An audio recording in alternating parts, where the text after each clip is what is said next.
When Demond Wilson heard that Redd Foxx was going to star in a TV sitcom, the actor brushed it off as a joke.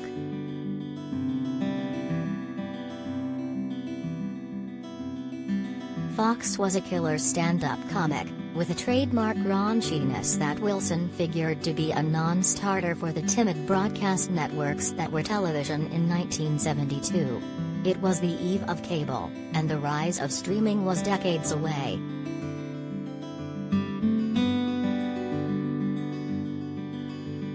It would be like bringing a dog to a cat party, is how Wilson described the notion of Fox invading TV in a recent Associated Press interview.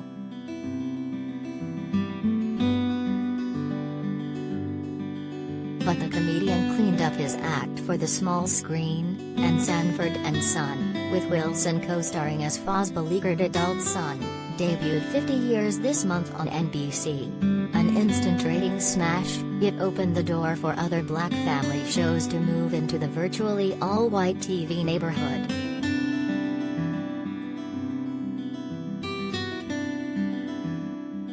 Norman Lear, who had roiled network waters the year before with the tropically driven CBS sitcom All in the Family, said serendipity led to Sanford and Son. Lear and Bud Yorkin, his producing partner, were in Las Vegas when they caught a lounge act featuring Fox.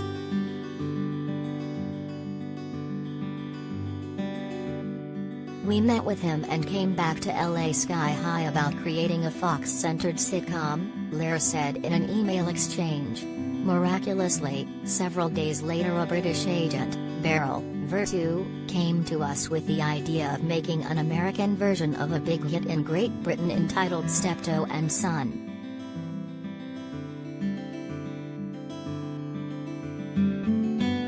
We'll be honored with Carol Burnett Award at Golden Globes.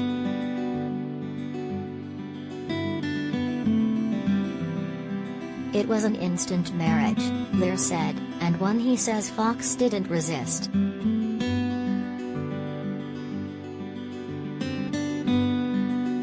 Not that he wasn't difficult to deal with, but he was funny as hell and that made everything possible, Lear said. Fox, who died in 1991 at age 68, skipped part of one season amid a contract dispute with the producers.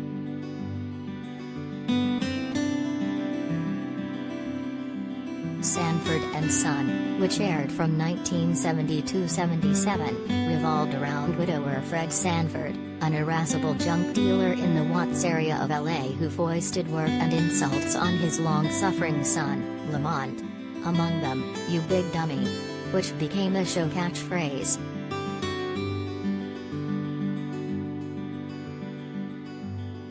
Wilson, a Vietnam veteran who had appeared on stage in New York, in films and on TV, was approached about the series after an All in the Family guest role.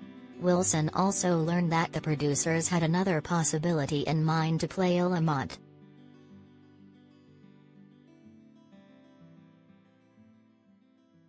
"50 Ways We Still Love the Classic Sitcom."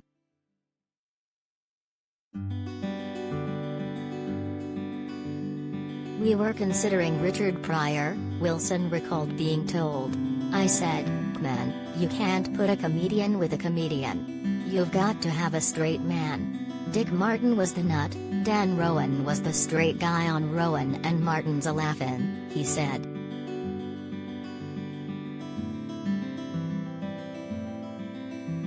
Wilson recounted joining Lear in Las Vegas to meet Fox and watch his act. "I thought he was the funniest person, the most irreverently funny guy that I'd ever met in my life," he said.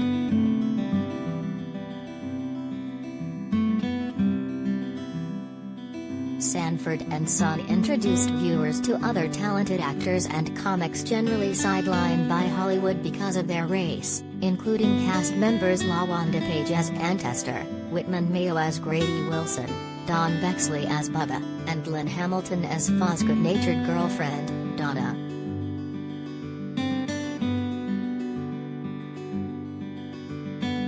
It's gained new relevance in era of TV remakes.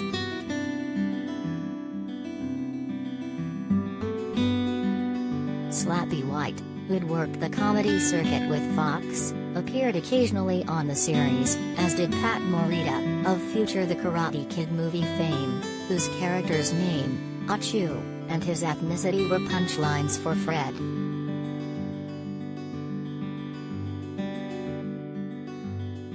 While Sanford and Son regularly delivered such racial barbs, it rarely delved into racism or other third-rate issues, politics and abortion among them, that were central to All in the Family and its spin-off Maude.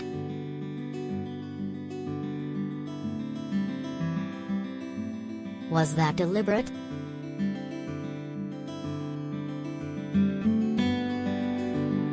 Yes. We didn't compare All in the Family and Sanford and Son, but the characters called it like they saw it in their own neighborhoods, Lear said in an email.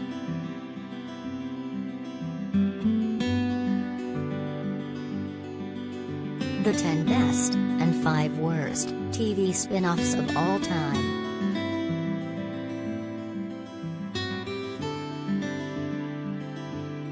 The show begat other sitcoms about working-class black families, including Good Times, also involving Lear and starring Esther Rall and John Amos, and the less successful What's Happening?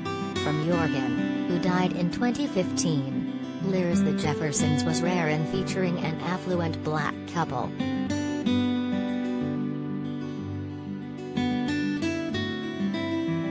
While black viewers finally got to see a version of themselves on screen, it was mostly one limited to those in struggling neighborhoods and created by almost uniformly white producers, writers and directors at the behest of white executives.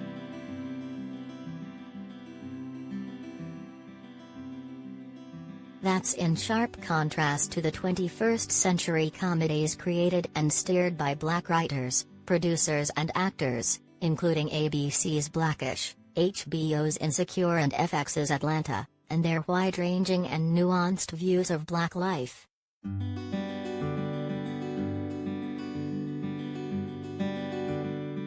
On the highly emotional SNL and Season 2 of his NBC sitcom,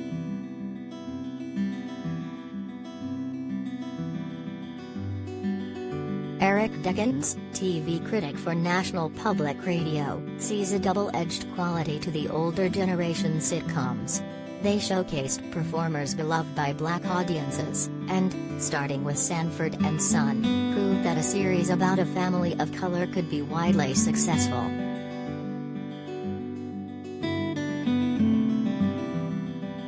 The comedies also were honest about depicting some real-life black challenges, Deggans said. But they ultimately relied on racial stereotypes and settled for laughs.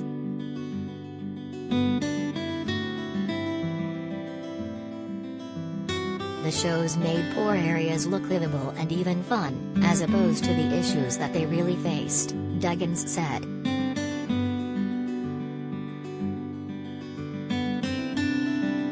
Jenny Pentland recalls growing up in comedy clubs and mental institutions.